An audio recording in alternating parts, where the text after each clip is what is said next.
Welcome to Actions and Limits. My name is Justin Atherton. I'm the Peak Performance Consultant for Confidence Unchained. With me as always is Paul Fortune. Paul is a mindset coach and the founder of A Call to Action. And together, we make Actions and Limits.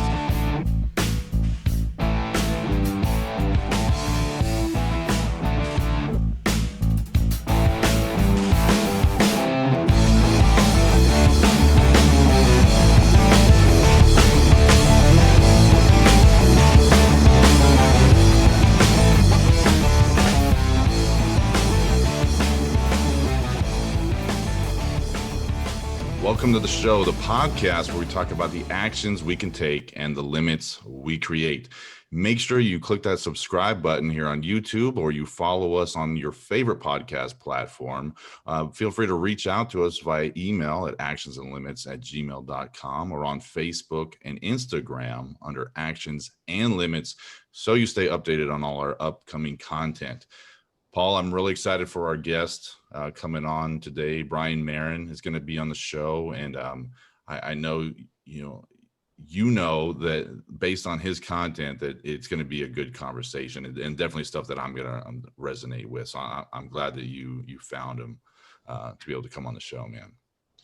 Yeah, I was been reviewing his content for a couple of weeks now, and just to prepare for the show.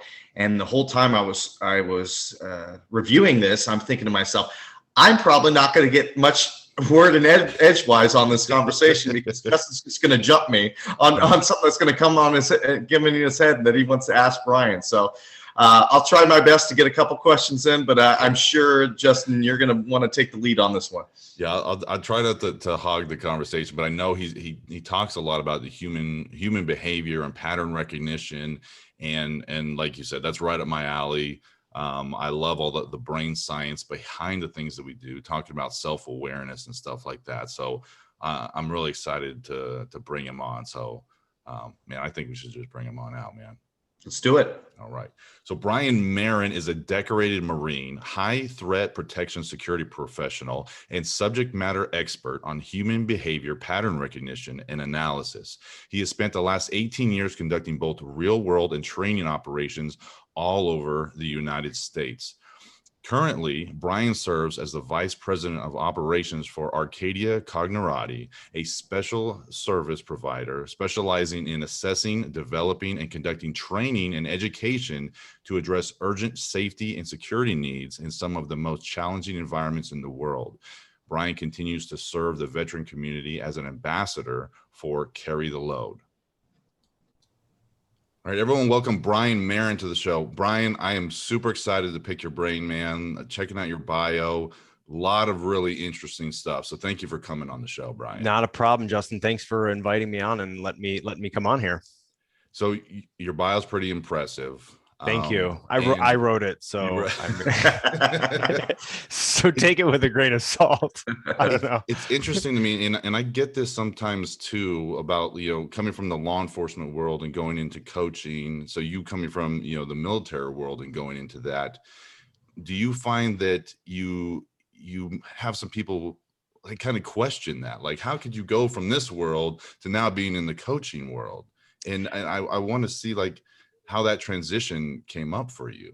Yeah. So, well, I mean, if with people who don't know much about military or even law enforcement, same thing, or haven't been to their process, don't understand how built in a mentoring and coaching program is. Yeah. So like anywhere you're in the military now, it might not work out as best for you as for other people, depending on who's in charge of you, but meaning it's actually a completely built-in process of you're constantly training your replacement. So you're not just learning and training and getting educated on certain matters. You're actually learning, you have to learn how to teach and how to present and how to talk and how to mentor someone. And so it's a lot of this stuff is built into the point where when I started actually studying on my own afterwards, it was like, oh, wow, all these elements were already built in. Like this is a lot more to this than I really thought. This wasn't just some, cool sergeant with a lot of experience that I thought was awesome that was teaching me all this stuff. Like, no, he had developed that process over time, and it's built in on the military of how it is. So it's a natural progression. And so I think a lot of people don't know how much mentorship and coaching is really, really taught in the military and how much it's done on a daily. I mean, you're expected to just, hey, you've got some downtime in training or something. Someone in charge of you should be like, hey, come here, let me show you something, and go over some topic of something that might not be even relevant to what you're doing that day, but is some other skill. So you're constantly being bombarded with that, or should be constantly bombarded with that. So to me, it was a natural progression, but I could see for some people not knowing how that's built in, where I have come across that before. We're like, oh, wow, like you really know how to teach and train. It's like, well, that's a developed skill. That was not a natural skill for me at all. And I didn't know that I was being developed for it. You know what I mean? I didn't even know it was happening when I was in the military. I like that, man. I like Blaine, how you articulated that. Take us back to, almost like the beginning. You started into the military. Mm-hmm. Is that something as a kid that you wanted to do, or how did that all come about? Yeah, it started when you're a kid, and you're playing with G.I. Joe and stuff like that and collecting things, and then playing that cops and robbers with your friends. I think it all starts as a lot of kids have that natural, oh man, that sounds like a really cool job, or you look up to that. And then when I was in like second grade, Desert Storm happened. So I was like inundated with this stuff. So like I thought it was the coolest thing ever. And I'd read up on it and watch the news conferences and all that stuff. And then when I just tell people, it's like, I never grew out of that. Like I always was in the back of my head. And then I originally started going to, after high school, went to college for a little bit. And then 9/11 happened while I was in college. And I was like, well, okay, well, if I've been looking for a time to join, if or a call or a reason to, like, it was always something in the back of my mind. I wasn't really kind of the best at school at that time because I wasn't focused, because I didn't know what I wanted to do. But I always knew I wanted to do this. So that was a perfect timing and kind of stars aligned. And I enlisted before finishing school back then and started that process there. But yeah, that's kind of what I tell people is just I never grew out of that feeling. And I'm sure some guys in law enforcement, the same thing. Like, I've heard like, yeah, you play like cops and robbers as a kid and you play all these games. Like, I just wanted to keep doing that the rest of my life. You're like, yeah, you kind of get to. So. Well, when you first got into it and you're in boot camp or whatever, were there points in your career you're like, oh, what the heck did I just do? Well, there's a constant, oh, wow, I had no idea what I was signing up for. I mean, you really don't know. And in the good ways and bad ways, and especially in boot camp, I did pretty well in boot camp, just being a couple years older than the guys. I was the guide of my platoon. So like, you're kind of like in charge. I mean, the drill instructors are in charge, but you're still broken down into squads, and a guide is the platoon leader.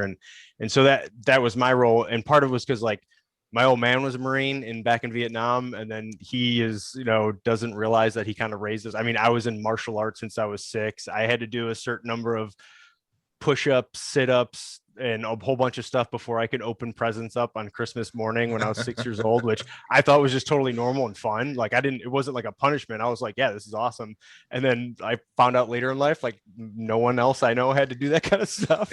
So we were just kind of like an athletic family, and my dad had a strict routine like that. So, and I was like I said, I was in martial arts as a little kid. So it was kind of a lot more natural for me.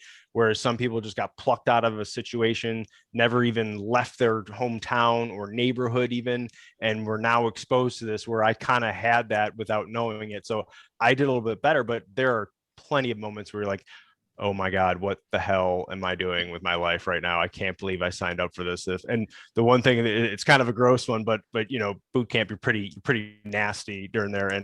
And like one of the things was once someone gets pink eye in the platoon, it just goes around because everyone's in such close contact. And I remember like getting pink eye in both eyes and having to pour hand sanitizer in it to kill it. And like also doing push-ups right afterwards, going like, what is going on here?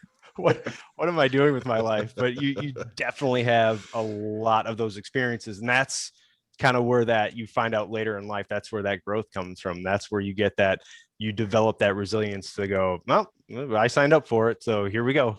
Let's see what happens next. It's an interesting thing too, especially when you're part of the training aspect.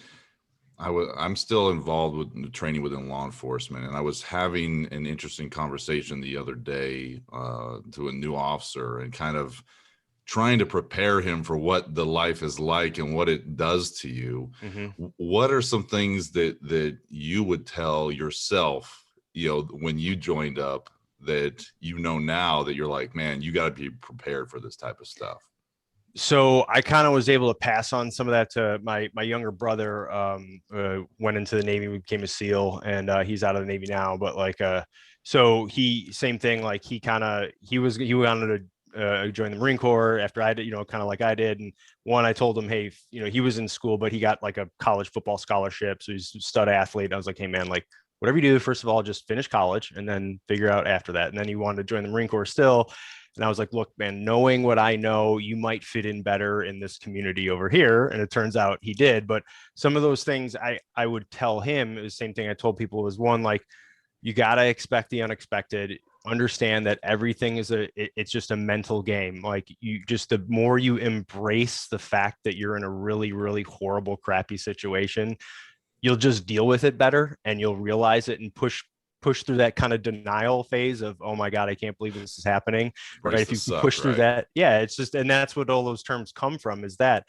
And the actual other thing that I told him, which no one ever really told me, and I just was able to do it throughout my life experiences, I told him, volunteer for everything. When someone says, hey, we need someone to go do this, and you're tired and you don't want to do it, or you kind of hide out and like, just go do it. Just go. Just be the guy who always, or girl who says, I'll do it. I got it. I go, one, you're going to get noticed. Two, every time I've done something like that, it led to some connection that came back and was really positive in a way. I mean, literally, to my business connection right now with my business partner, Greg Williams, who I've met throughout several years. I was in Afghanistan and I was working for a government agency, and then I volunteered for something because I got to go to the airport in Kabul as well and do some shopping while I was there. It wasn't my turn to go out. I was on a rest down day, and it was like, hey, I'll roll with that. And then lo and behold, I run into a guy I hadn't seen in a couple of years, whose lives we kept crossing paths, and that was Greg Williams, who he then hired me when I got back from there. I have our own business together. If I had never done that, I may never have ever run into him again. Sure. So it's like these weird connections that happen. And I just told him, like, volunteer for everything, because after a while, you get, even if it's just getting beat down for a little bit, like, you just get so used to it, it doesn't bother you anymore. Sure. Sure. Plus, you're trying everything. You're putting yourself out there, like you said, and be like, well, let me try a little bit of this. Let me try a little bit of this, because there's that resistance to, and it's skill development. Like, mm-hmm. you might learn something, like, and that's what I keep telling people too, is like, just learn a new skill. And everyone's like, well, what is that? Like, I don't know. Did you volunteer for something? Like, I'll do that. And next thing you know, you're sitting there and someone's showing you that's how you learn how to back up a trailer for the first time in your life, if you've never done that. I mean, it sounds stupid, but like, you now have an experience that will come in handy someday for you. And so, like, little stuff like that is where I've, looking back, been able to go, hey man, that's where actually I learned that, or that was a good thing to do. So it kind of ties into a conversation I was having the other day, where, people like to say, I don't like these certain aspects of my job. I don't like doing that. Well, is it that you don't like it, or that you haven't been exposed to it enough to where you're confident to do it on a regular basis? Because it goes to something simple. I remember teaching my daughter to ride a bike. And the first couple of times when she was struggling with it, she's like, Daddy, I don't like riding a bike. I don't want to do this. And I'm like, well, hang on. Is it that you don't like it, or that you haven't learned it yet? Because once she got it, then it was like every day, I want to ride my bike. I want to ride my bike.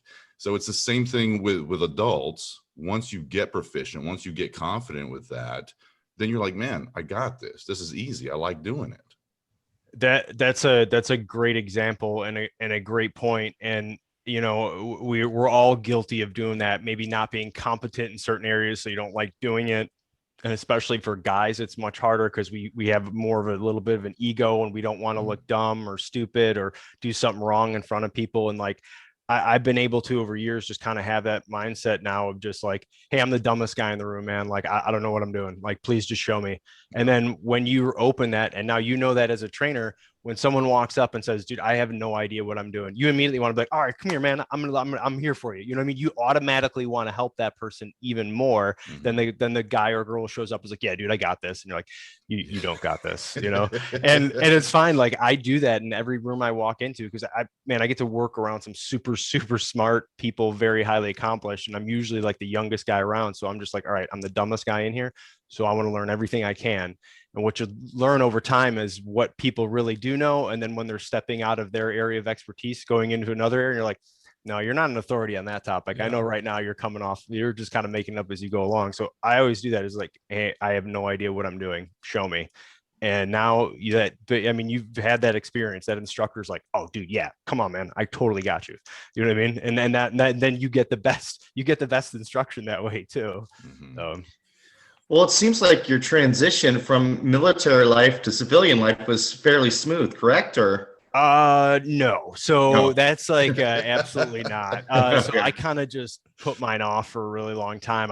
When I got out of the Marine Corps, I then started working for the Marine Corps as an instructor at this facility, then started deploying again, doing security work for different folks and all over the place. So like I just never stopped. I never got out of it. I just did it almost like on a civilian contracting side versus a military side. And there were a few years straight where I was gone for 3 months, home for a month, gone for 3 months, home for a month. And then like, yeah, I had some serious issues when it was time to actually like what I say, like grow up and face music and get a real job sort of thing. These terms that people use, even though I was accruing experience and gathering all this stuff and learning and moving around and getting to know a lot of people, like I had a rough time, and I literally like I lived by myself for 2 years.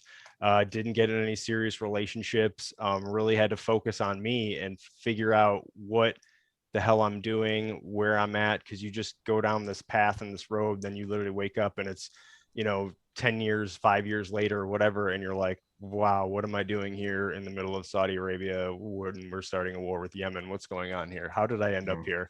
And you're just like, okay, what am I doing? I got to take a step back and figure out where do I want to go in life now, because I've just been in this kind of like go go go. I call it living your life at your front sight post. I mean, you when for anyone who's not shooter in any way or have an experience, when you're say firing a pistol, you're always focused on that front sight, very clear sight picture on that, and then you put it on your target. Well, if you can't see past that, then where are you going? So my whole thing was I was living right there the whole time at bang going, all right, this is what I got to do right now today, and not really taking it. So it took a while to kind of transition out, like you say, get used to it. And I had to just like, it was funny because I just looked back and was like, well, what's made me successful? What have I learned the most at?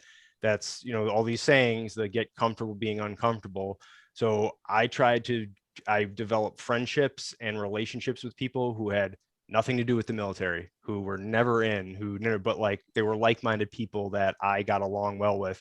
And so I had to get out, put myself out there and expose myself to people in situations that I'm not normally comfortable with. Like none of these people have combat experience. They don't know or think the same way that I do. They're not like, yeah, sure, I could go hang out with the cops from my neighborhood because we're going to get along great. But like, I need to branch out and be uncomfortable and be exposed to the thing and be okay with it. And so that's what I've just always tried to do. And it's tough. It's not easy to do. Did you have a eureka moment?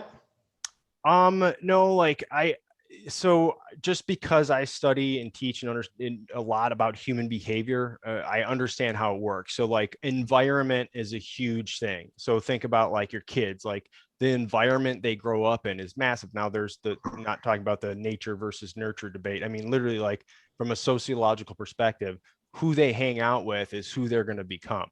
And that's why you want to know who your kids are hanging out with and what they're doing, right? It's because that they're going to mimic those behaviors. Everything's based on mimicry, especially in social situations, especially when you're young. So that's how we learn as little kids. You mimic the behavior of your parents, you mimic the behavior of your friends. So I just found people that had like good, healthy relationships. My buddy and his wife were just awesome people and they loved each other, and you could tell. And like, I went, okay, well, I want that in my life. Like, not them, but like, meaning I want to have that. So, okay, I'm going to be around that. And then you start to automatically, like almost through osmosis, start to learn and mimic that behavior. And then you start to find what it is that you like and what you want. And that environment is so critical and so huge. And that's why I had to say, I had to get out of just hanging around with other veterans or guys who are still on active duty or whatever, because not that there's anything wrong. It just, that was always my comfort zone. That's my place. I can always go in, I can say whatever I want to say. I can do whatever I want to do. I'm never going to cross a line because someone's going to come up and say something even crazier than me. But I have to learn like what's outside of this, you know what I mean? And so that's what I did. I just said, well, I'm gonna mimic that behavior. I'm gonna surround myself with people who I would be okay with being that person. You know what I'm saying? Kind of like that. And I just looked at it that way, and it helped a lot. There's so many good points you brought up in there, because the whole exposing yourself to new people and the mirroring neurons. I'm like geeking out on the science while you're talking about some of this, because when you start picking up on the behaviors of other people, and it goes into, you know, those top 5 people you surround yourself with, and, you know, raising yourself up, but also having different circles of influence that you can deal with. It's fine having, you know, your military group or law enforcement group, but, you know, I found myself in the same way. Like when you hang around cops all the time, we talk about the same crap every day, and it's like, but guys, this is have not to stretching my brain. It's not. But sometimes that works as a coping mechanism for some of the issues that you're dealing with. You know, you can be like, so it's very important to have that group that you can just go, you can say whatever and no one's going to judge what comes out of your mouth, no matter how crazy or wild it is. You know, they're going to be like, ah, man, that's a good one. Let me tell you a story. And you're like, Jesus. But what you're talking about right there is that having that, you know, adaptability, right? I can adapt to different situations. You know, there's some people that are like, hey man, this is just who I am. I'm always like that. You can't change me. It's like, well, then you're the problem. Like if you like, I don't talk to my brother the same way I talk to my mother. That would be absolutely insane. I would never do that. But if you can be more adaptable in different groups and you're able to fit in different places, like, well, that's what builds resilience. And it's kind of funny because I was a sniper in the Marine Corps. I mean, the whole idea was to blend in with your surroundings. Now you're supposed to not get found, right? You know, don't get compromised. Put on this ghillie suit and match your terrain. Well, that's exactly what I did in a sociological way with my friends. Of just like, all right, I got to go to this meeting with a bunch of executives. Okay, I'm going to dress, I'm going to talk, I'm going to walk just like they do. I'm going to carry myself that way. Well, then I'm down here and it's a time on the range with the boys at this training course that I'm going to help them teach. Okay, well, I'm going to walk and I'm going to talk and I'm going to act like them. I mean, you become that, and that allows you just more file folders, more experiences to draw from in later groups. And for me, for what I do for human behavior, I'm like, look, it's all the same. We're all the same. We have our little hobbies that are different, but we're all the same. I mean, there's no change. There's like 7 different types of people in the world, and that's about it. Maybe 9. I don't know. See, I want you to go into this stuff, because this is stuff, and Paul and I were talking about this before we got on the air, because he knows, you know, I love this type of stuff, because you talk about human behavior, pattern recognition, and even some of your content going into just the situational awareness. So what are like the main topics that you teach on with the people you work with? So we call it human behavior pattern recognition and analysis because it's a scientific term. It's actually, the joke is that's the hardest thing you're going to have to remember to say when you go through one of our courses. The rest of it's very intuitive, but it's a process that my business partner, Greg Williams, he developed a long time ago, brought it to the military. Well, they kind of brought him, and then he wrote what was called the Combat Hunter program for the Marine Corps.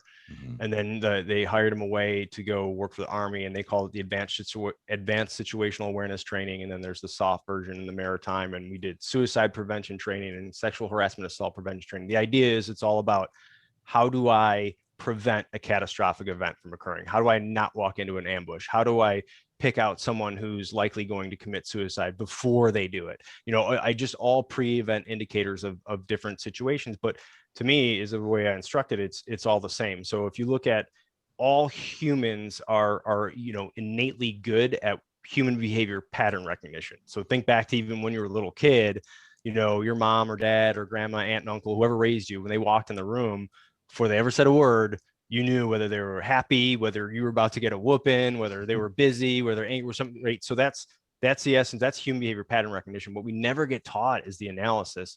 And so what happens is everyone tries to analyze stuff, and they usually base it on things like ideology or you know, some thing that is interesting to study, but kind of like, well, you're kind of only looking at it one lens. They'll say, oh, it's not just that it's subjective, it's usually one dimensional. So someone will go like, oh, it's because of their skin color, and you're like, dude, you're gonna judge their behavior based on the amount of melanin in their skin? Like, take this first, just take a step back real quick. Like, that's just a ridiculous standard. It's like, oh, well, it's their religion. It's like, well, I don't know. Well, it's their political. It's like, okay, look, why don't we just look at their behavior? And so we take the whole behavioral approach to it. I don't care about what your ideology is. And so all humans demonstrate their intent. So whatever it is you intend to do, you will demonstrate that in some way, whether that's, you getting up to go to your car. You're going to first stop, look around, grab your keys, grab your stuff. I can look at you and look at where you're going. Okay, that person's likely leaving the building. These are just minute, basic observations you see all the time. But what we try to do is add value to certain things so you can conduct predictive analysis and go, well, look at where this is heading. Let's intervene now before it gets to be a problem. And that's what we do. And we do it at a scientific level. So clients from everywhere from tier 1 military units to schools, hospitals, churches, law enforcement. We're doing a lot of law enforcement right now, which is a good thing because everything we do is all about, hey, it's left to bang. De-escalation isn't when the incident's already occurred. It's prior to that. It's having this concept of how do I get this situation to end with the best benefit for all, just for that's safest for all, considering lives on both sides of the badge. That's our take on it. It's like, look, this is how we approach it. And so I get it to go into a lot of different areas with it. And I've got to meet a ton of super smart people, and it's really, really cool, but it's a constant development. I mean, once you see it, once the scales fall from your eyes, you're like, oh my God, like all of this stuff is preventable. And you're like, yeah, it really is. But that's a good problem to have, meaning it's not like, well, there's nothing we can do about it. No, like these problems are preventable. I love all of that stuff. And it almost goes into like the OODA loop, right? Yeah. Observing. What is the OODA loop?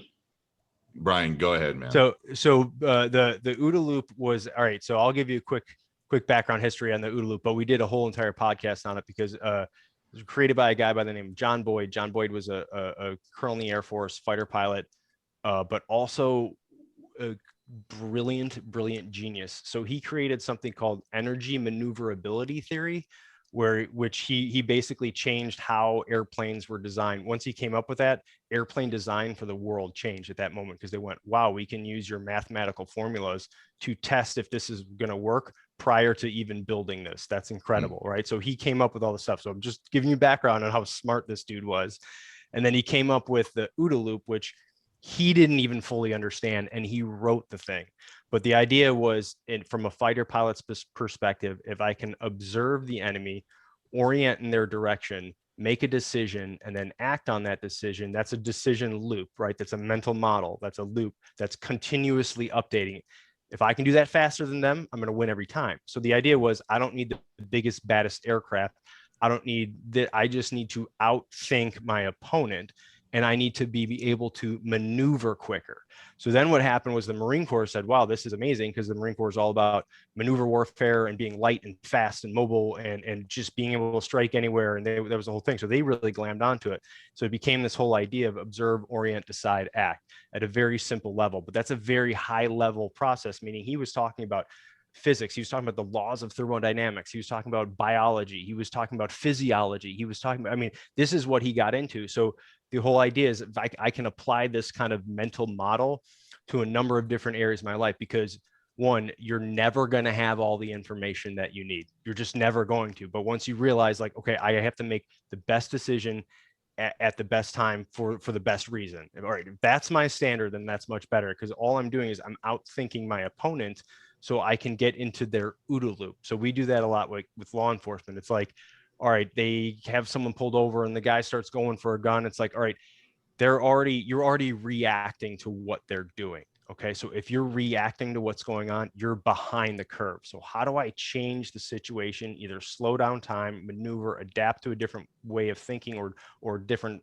plan of action, so I can get ahead of the curve. Now you have to go off of what I'm doing. So now I'm winning that fight. So no matter what that is, that's a conversation, that's an interrogation, that's a no crap fist fight, that's a board meeting, that's a planning session. Like, you can use it for so many different areas. And so that's just one example of like Boyd was a literal genius who was writing this stuff on like bar napkins and yelling at people, explaining it. And they were like, hey dude, we're not even at your level. Can you break this down for us a little bit? So it's just but he came up with that simple, elegant way of saying observe, orient, decide, act.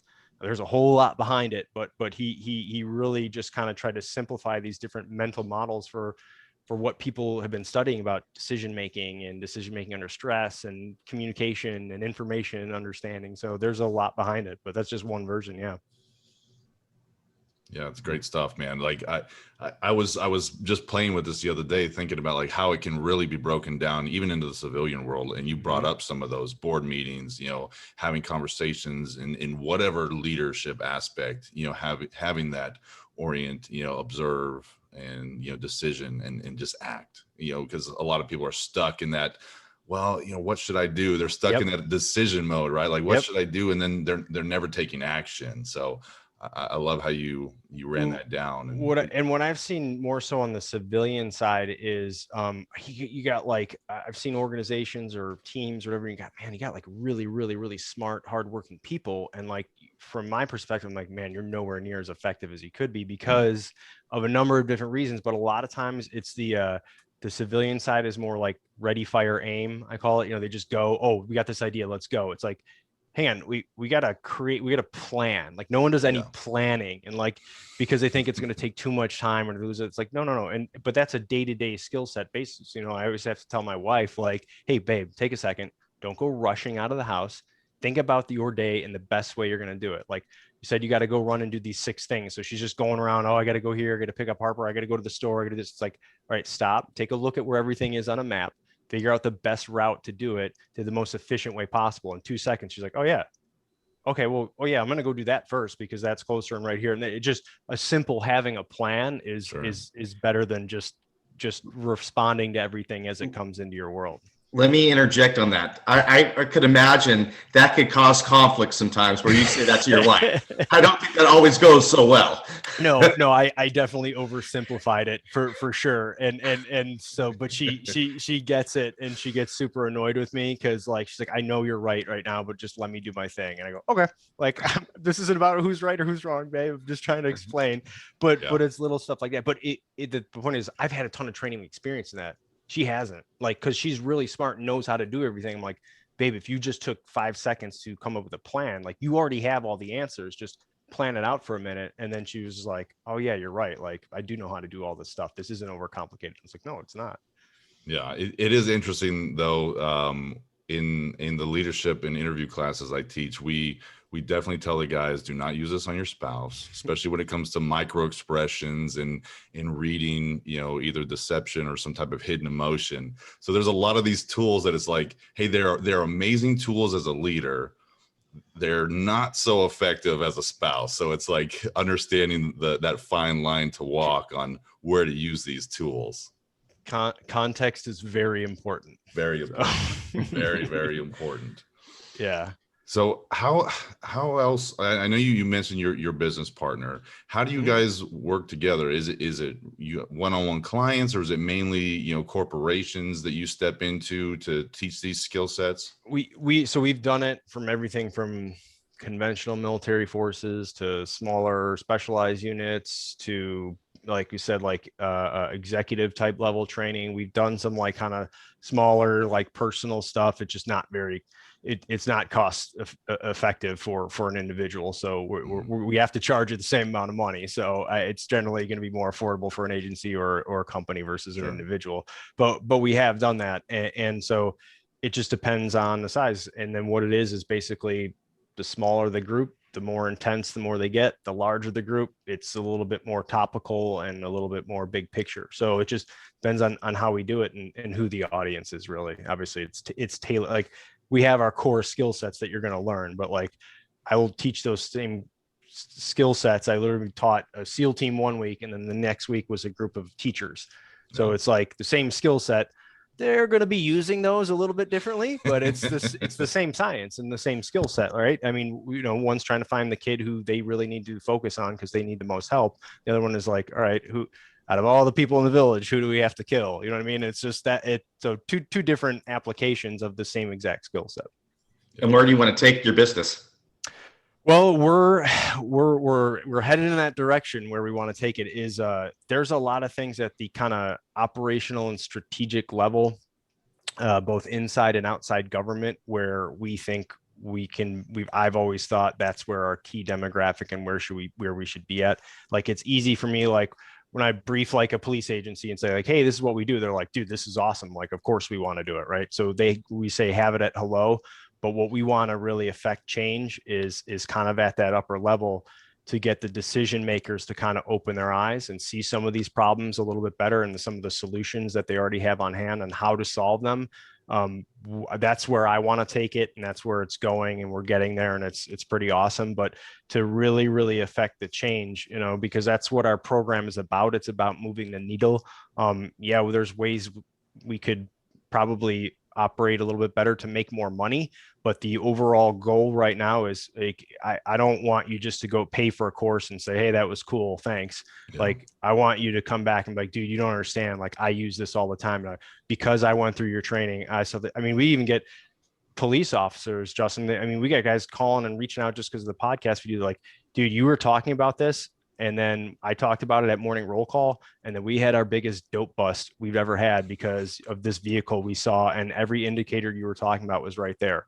Mm-hmm. And we're like, that's so cool from listening to a podcast. It just, because all it does is flip on a switch that you already have. It's already there. And you go, oh, wow, now I know how to link it. Now I know how that applies to me. Here's how I use it. Same thing. We get school teachers like, hey, we were able to identify this kid using artifacts and evidence in support of a reasonable conclusion and step in prior to a really, really bad thing happening. And when we hear that, it's the greatest paycheck in the entire world. Like, I really can't even describe it. Or guys calling in from overseas still like, hey, we saw this ambush before we walked into it. Like, we would have stepped right on this IED, or we would have walked in this. And you're just like, dude, when I read those emails, I get chills, and I love it. And it makes everything worth it.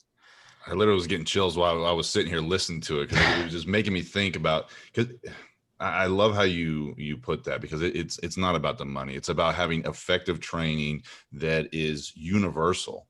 And when you get that feedback, man, there's nothing like that. And yeah, it is. And you can't, now it'll take a little bit longer, but over time that'll pay off. Yes. It's going, like, we have a valuable skill set. We know what the market is for it. People want it. People need it. So like, we're not concerned about that. We're like, how do we get the right message to the right person?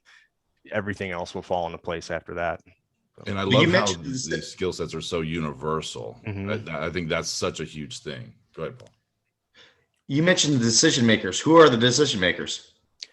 So there's government level at local, state, and federal that are sometimes career folks, sometimes political appointees.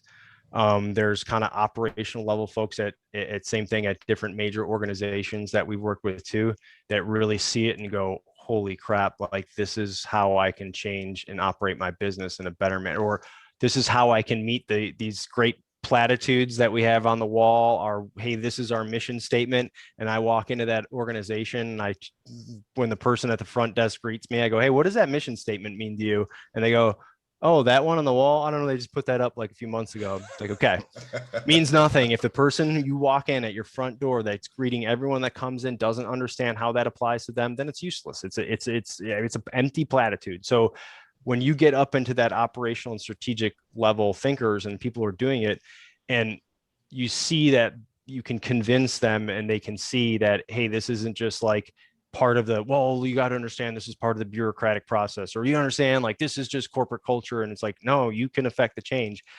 Some are trying, a lot of them are really trying. You see those, the cool ads that they make, or the sayings that they have, or how they want to do it. But you get down to that street level, and someone like me walks in and goes, yeah, you're not really living up to this. And they're like, oh, and it's because they don't know how. And a lot of, especially in private sector and not anything outside of law enforcement and military, people don't understand training. They understand education, and education's important. I got a couple degrees too. That's all good. It's all wavy gravy. But yeah, there we go. Yeah, fight on. Are you a USC grad? No, I'm still in Southern California. Yeah, okay. So we always make sure everyone understands the difference between training and education. Education is that little online click through thing you did. Sign this piece of paper saying you understand this. It's not effective. It's meant for one thing. Like, we can read a bunch of books about theory, and that's great, but if you don't operationalize that information, it's useless, right? So we always do training, and training changes behavior. It's what we say. And that's different. And it doesn't have to be something elaborate. The problem is, especially in private companies, like, man, like they look at that as a cost. They don't look at it as, as an investment, right? So even in law enforcement, like I was years ago back, I was able to talk to some people and express my opinions. It didn't go over well, but it was when they said, oh, we're going to hire, 1,000 more police officers. And I'm like, it's not going to do anything. That will not change one crime statistic in this city. And they were like, well, we're going to hire more. I was like, yeah, you already have enough. Why don't you invest in the ones you already have? I go, you know what, that 1,000 police officers over a 20-year career costs the taxpayer billions of dollars. So why don't you just spend like 100 million training the people you already have right now, giving them better equipment, giving them better pay, giving them better health services, like make it so that this is the most competitive job in the city and you're going to get the most competitive people. Yeah. Like give them the best training in the world. Like if you're going to be there for 20 years, that should be an ongoing process. And that's just going to be 20% of your time should be training. And they're like, you can't afford that. I was like, but you just said you're going to hire 1,000 more people. Like, Jesus, that cost is extraordinary. So I just look at it differently. As most organizations and people are the problem, right? And people are the answer. So you already have the answers and you already have really good people at your place. Why don't you just empower them by training them? Go like, give them the best that you can give them. And then you get to expect the best out of them. You get to raise the expectation level when you do that too. So people forget that, like, oh, we're going to put all this money in training. I was like, yeah, now you get to hold them to a higher standard. Yeah. They're like, oh, okay. It's like, see, that's how you raise the standard, is you invest in them. So great stuff, Brian. I love how you distinguish between training and education, because it is a huge difference. And the fact that you talk about how training changes behavior. I completely agree with that. It's our company motto. So I love it. So what's the best way for people to reach out to you, Brian? So our company is called Arcadia Cognerati.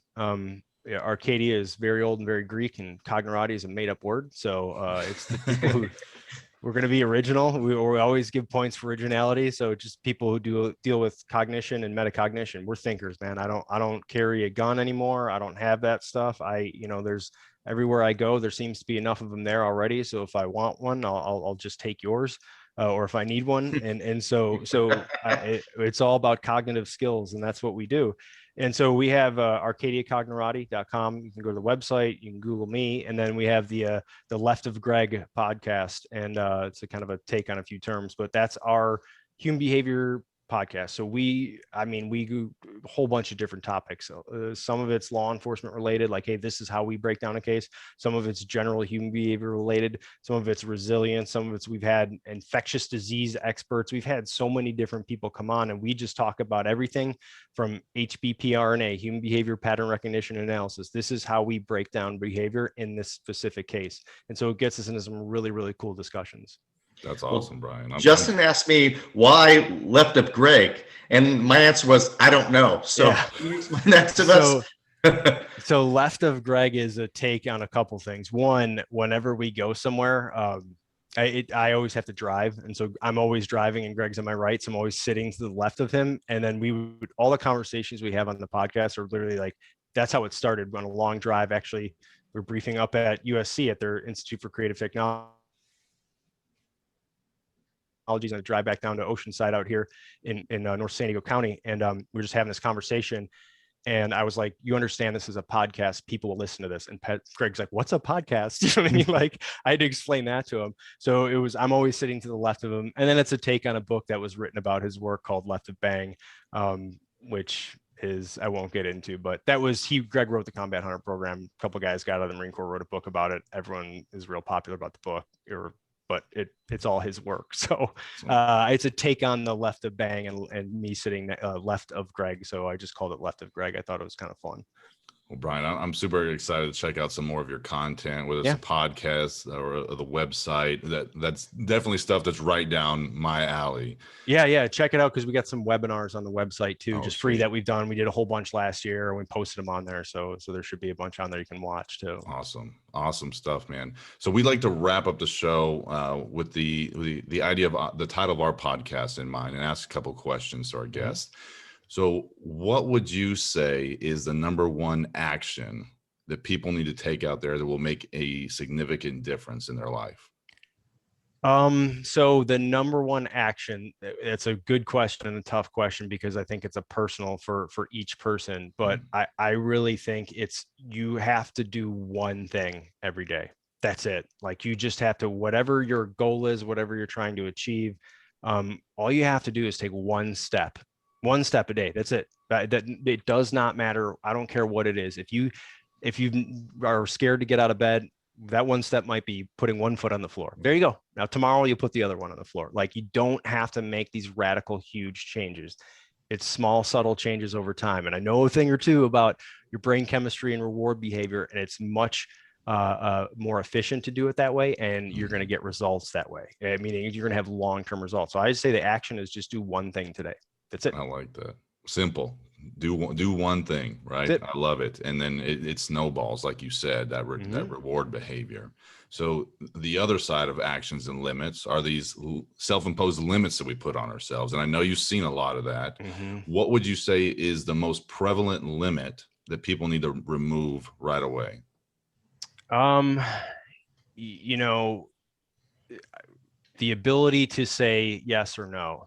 And what I mean by that is some people get maybe scared or intimidated to do something, or I'm not sure. And when someone asks them, you just say yes. I was like, yeah, sure, I'll do that.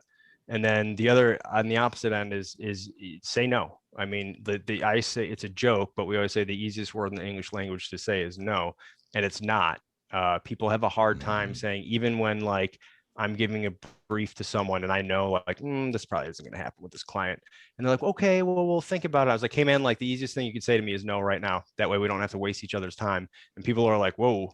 And I'm not being a jerk about it or forceful, but saying no to someone is okay. And saying yes to something that you're uncomfortable with is okay, because you have to set those limits, right, for yourself and others. And one of the ways I describe it as saying you teach people how you want to be treated.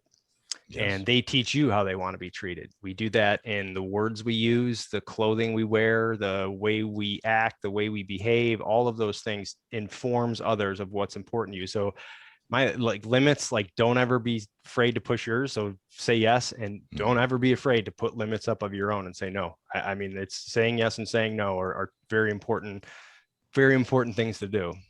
I hope that makes sense. I don't know. No, completely makes sense. Like you said, saying yes to new things, to expand yourself, to make yourself uncomfortable, and saying no to things that aren't going to fit in your schedule. Yes. It's almost more respectful sometimes to say no. It is. It's 100% more respectful for you and the other person, because you really might want to do that or help that or get involved. But if you can't, you can't. Like you only have so much time. Is the most valuable commodity in the world, and you only got so much of it. So exactly. Brian, thank you so much for coming on the show, man. I think we could have talked for a couple more hours. Yeah, thank you guys. I didn't realize we've been going this. I thought we were on here for like 15 minutes. So so thank you so much for joining us, man. A lot of great insight. I know everyone watching or listening really got a lot out of this conversation. I appreciate it, Justin and Paul. Thank you both for having me on here, man. And I appreciate I appreciate what you guys do, because you're putting these positive things out in the world. I know you guys get a lot out of these amazing conversations. I have a podcast. I get a lot out of it. I've now been able to go on others, and I actually, it's so much more enjoyable because I log off here and I don't have to do anything else. So I appreciate you guys, because I know the back end work is where it all happens, and there's a lot to do. So I respect it, and I respect your time. So thank you for letting me eat up some.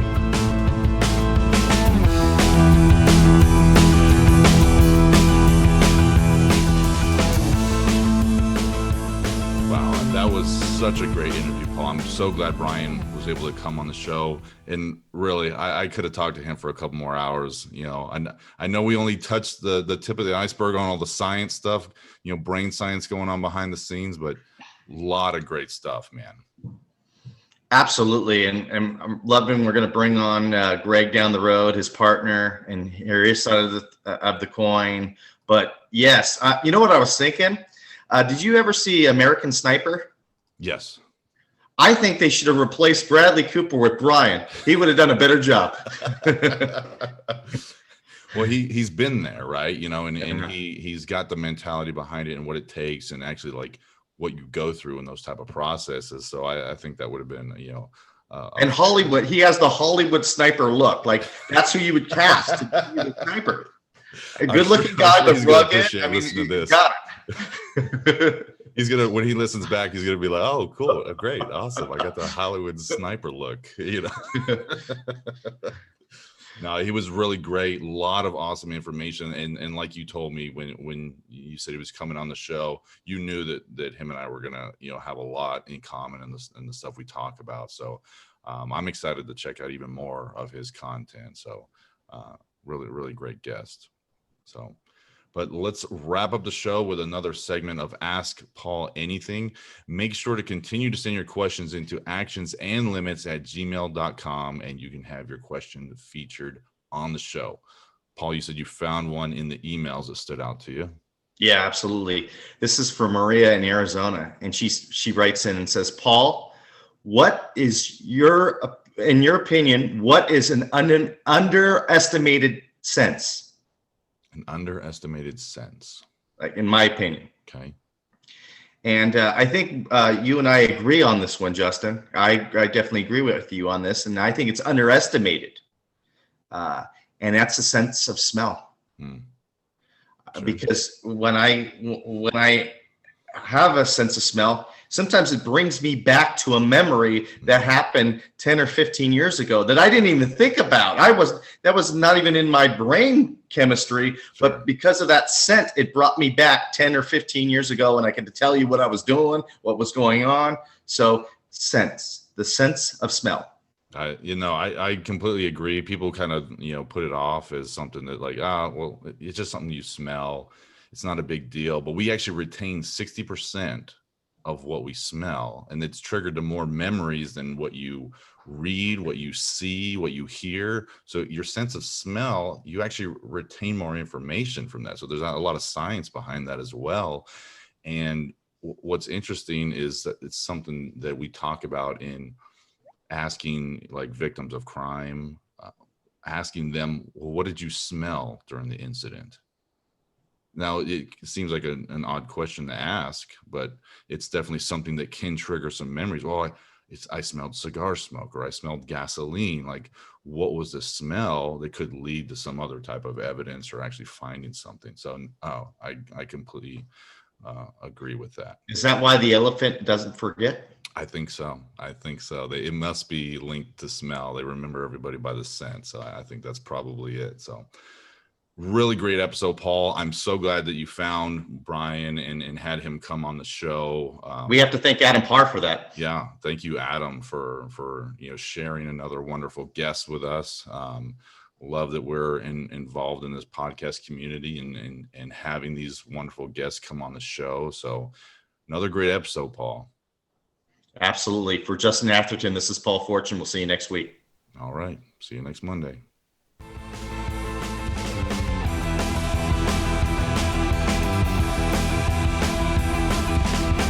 Thank you for listening to the show. Don't miss an episode. Click and subscribe to our YouTube channel. Follow us on your favorite podcast platform and find us on Instagram and Facebook under Actions and Limits to stay updated on all our upcoming content. Continue to email the show at actionsandlimits@gmail.com for our segment Ask Paul Anything. Thank you for listening. We'll see you next week.